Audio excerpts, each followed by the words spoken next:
So, what does the world need now?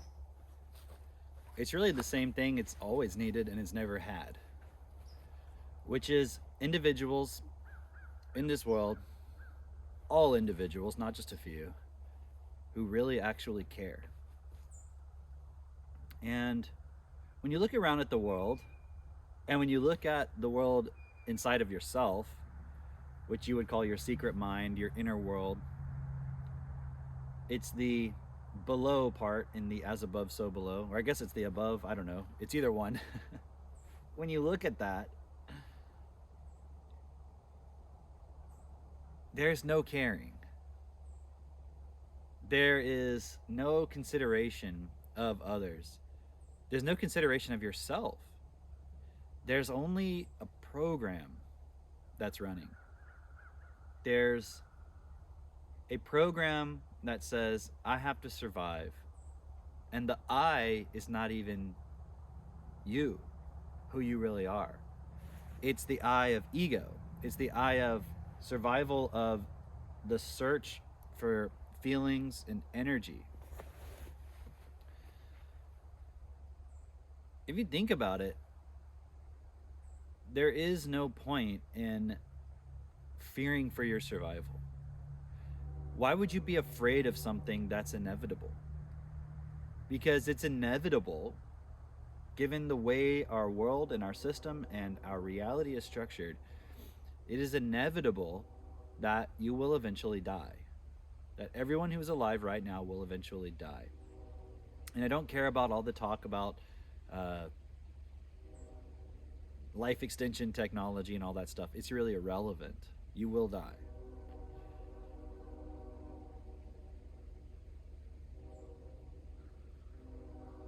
Why focus your entire existence and everything you do and everything that you accept and allow in this world, not just in your own life, but in our total reality, around trying to prevent the inevitable?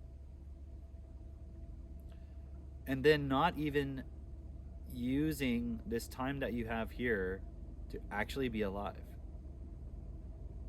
I look at it for myself, and I've spent so much time in my life being irritated, being frustrated, being angry, being fearful, being sad, being depressed, being anxious. And I spent a lot of my life blaming myself, blaming others, beating myself up, beating others up mentally, emotionally. What's the point of any of that? Does it honor what we really have here? I mean, you can't see what I'm seeing right now. You can see a little bit behind me, but I just see all these trees and I see the pond over here. And the sky. And I can hear the wind. I heard a train earlier.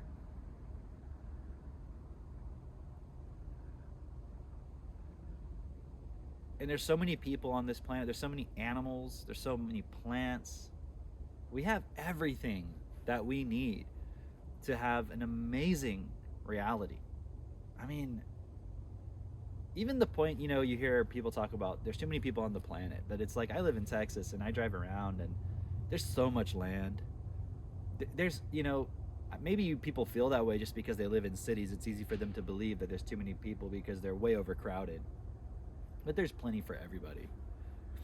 And there's enough for everybody to have everything they need. And we have the technology to make sure everyone gets what they need. It's just, do we actually care? Do we actually care enough? And this is what is really difficult, I think, for some to grasp, is like being willing to give up what you believe you have right now in order to stand up and change the system, both within yourself and without in the world, so that future generations can have an amazing experience that probably you and I couldn't even imagine. And what's interesting is, if you do that, your life will change and improve in ways you probably can't even imagine. Even now, it's not like you're sacrificing something, because look at your life already. I mean, you have these moments, like it was just Thanksgiving the other day, right? How many of you celebrated Thanksgiving and had this amazing time, and then right after that, you have a crash?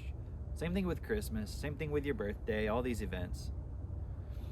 We have these special times where for a moment we feel some connection.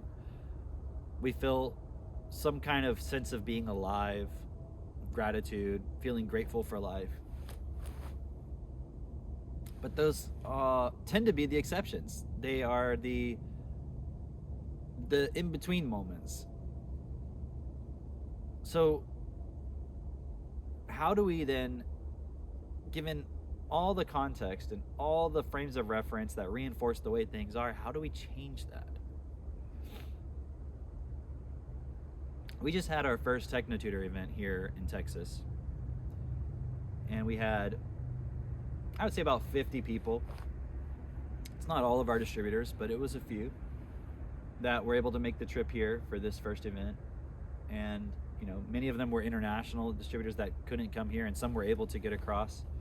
With all the things that are going on, with what governments are putting in place and so forth, and all these restrictions, I mean, it should become pretty apparent to people that we got to change things. And unfortunately, until people really wake up, it's just going to get worse and worse and worse and worse. And the cool thing, though, is all the systems will be in place for us to have the ability to give everyone everything they need. And those things are pretty much already there. I mean, you've got like Amazon Prime. Like, I live out in the country and I can get anything I want within a few days. And if you live in the city, you're really used to that. And I didn't expect that out here, but you can get that here too. It's pretty amazing. There's very few things out here. I actually can't think of anything that I can't get that I would want to live in a city for. Everybody could have this. Everyone can have some land and a nice place to live. It doesn't have to just be a few people. And yet we live in a world, in a context where we believe that only a few get that and only a few deserve that. And I didn't come from that. I never thought that I would own land. I never thought that I would have a family. Like having an ATV would have been something that was like a special thing. And now it's just normal. And everyone should be able to have that. Everyone can have that. But the biggest barrier to that right now currently is one thing. It's lack of education, effective education. Education is not what people think. You think it's just going to school and getting through it. But again, that's still based on this whole concept of survival, fear of survival. Parents are afraid that their kids won't survive in the world, so they just stick them in school and think that that's an education when they know it's not. Everyone knows it's not. You know it's not.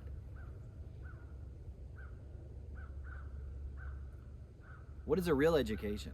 A real education is understanding how things work. And the most simple way of putting it, in terms of what do you need to be able to understand how things work, is you need a high vocabulary.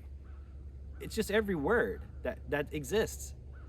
When every word that exists is within you, unconsciously, subconsciously, and consciously, and you can use words and understand words, and your relationship to words and their definitions, their meanings is clear, you not only can get what you want from life, you can give what you would want to receive. And that goes back to the whole point of caring. Because everyone's running a program, we're not able to care.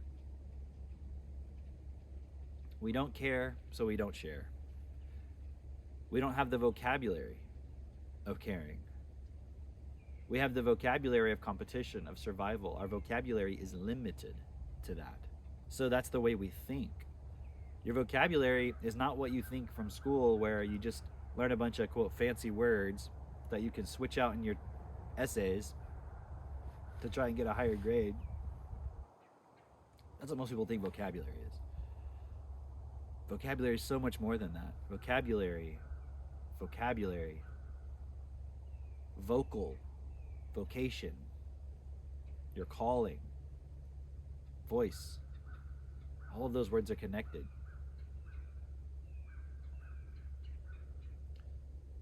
It's your ability to speak and move physically. With a low vocabulary, you're physically limited. A dancer has a vocabulary. Think about that. Because if you're someone who studies dancing, like a scholar, you could break it all down into words. Every single movement and the way the muscles work. If you wanted to be able to take this thing apart and fix it and put it back together, what do you have to have? The vocabulary of understanding how this thing works. And your mind has a vocabulary in terms of how it works. And you weren't taught that, and neither was I. Not when I was a kid, not in school. We aren't taught anything about how reality works in school. You weren't taught the most basic thing, like how does your mind work? Think about that. You weren't taught how your mind works. If you want that vocabulary, you need to study destiny, and specifically the destiny I process. That gives you the vocabulary of how your mind and how you work and how reality operates. And you won't be able to integrate it and apply it if you don't have TechnoTutor. And those two tools combined will take you to a level that you cannot imagine.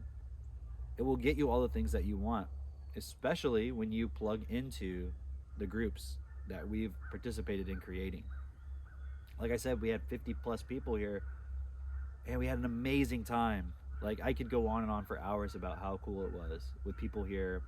No drinking, no drugs, having great food, great conversations, riding ATVs, shooting guns out in the range, jumping on the trampoline, playing soccer out in the yard, cooking, riding the tractor. We moved my chicken coop from one place into the animal enclosure, being out on the town, just having a great time. We had a little conference while we were here for the event. That was great. Being around all these really cool people who are committed to principles and are committed to pushing themselves and expanding themselves and removing all those survival-based programs and limitations that they have. And that's really the key.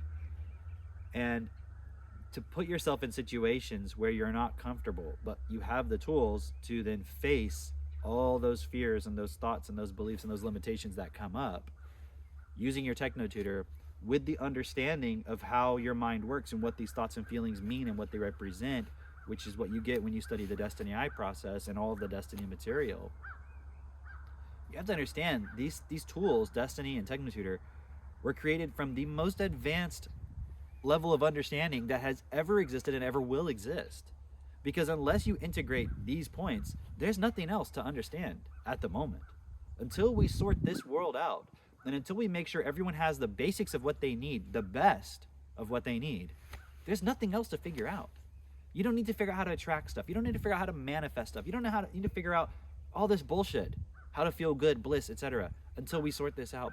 Just by sorting out the point of everyone having what they need, the best, we'll all be in constant bliss all the time. All that stress that you feel on a daily basis, that anxiety, that fear, that depression, that anger, all that stuff, that irritation, frustration, imagine all of it evaporating. The cool thing is you can have that before we get to that point. Maybe not the full expression of it, but you can get pretty close. If you push yourself in this process, if you use the tools, and if you do one critically important thing, which is to give to others what you're getting, which is to share with them what you're doing so that they're motivated within themselves to take that responsibility on, to sort out what's inside of them. And by putting that responsibility into yourself and living that, that will be the support point for yourself to have all the things that you want. Because to do that, to be able to share with people something that's so radically against what we're programmed to do, you have to become a totally different person. I mean, your personality, there's elements that might say the same. You'll figure that out. But who you are, in terms of what you accept and allow, in terms of what you're willing to do and push yourself within, will have to change. Because if it doesn't change, the world stays the same. So obviously you have to change, and the world has to change fundamentally. There's things that will stay the same. There could still be trees, obviously. Oxygen, water. The fact that we have to eat. That's not going to change. But the relationships we create in systems that make sure people have the best things they need, and that trees have what they need, and plants and animals and people have what they need. Those are the things that have to change. It's those relationships and the nature of them, which currently is survival and competition based. We have to shift within ourselves to be from a giving and receiving what is best, and not accepting and allowing anything less than that. That's what the world needs. It needs people like you and I to stand up within ourselves and to create communities and to support each other. You start with yourself. Techno Tutor, DIP. That's the education process that you have to go through. Then you extend that into your family. If you don't have a family, you get a partner and you start having kids if you're able to. You can always adopt if you can't have kids. Then you start supporting other individuals in that context. And then you expand that to your community by starting a self-perfected clubhouse. Self-perfected is just a brand that encompasses all of the tools that we're using in this process. And then you extend that out to the globe by connecting with each other through these clubhouses and through political movements, which will happen as we go. And through all of that, by building a business, by sharing with others these tools, by connecting and having a sense of real purpose, and having that purpose integrated as who you are in every moment, more and more and more as you build and push yourself and remove your limitations, that experience is the experience of freedom that everybody's looking for. Freedom is a responsibility. Take it seriously. That's what the world needs right now. It needs you to take responsibility for your life and for everything that you can possibly take responsibility for, and to continually expand that and to support others to do the same. So this isn't a huge sacrifice to take care of everybody else. This is you sacrifice your ego and your desire just to feel good right now, to go through some of the negative things, to face those things, to be aware of them, to transcend them, so that you can take that next level of responsibility and support others to do the same. And as we move through the system and take more and more responsibility, we're able to adjust things like laws and political systems and economic systems to support those who at the moment are not in a position to support themselves. And that's what the world needs right now.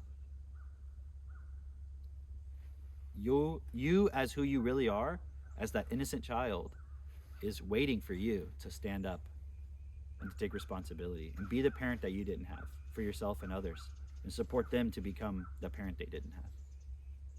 And that's it.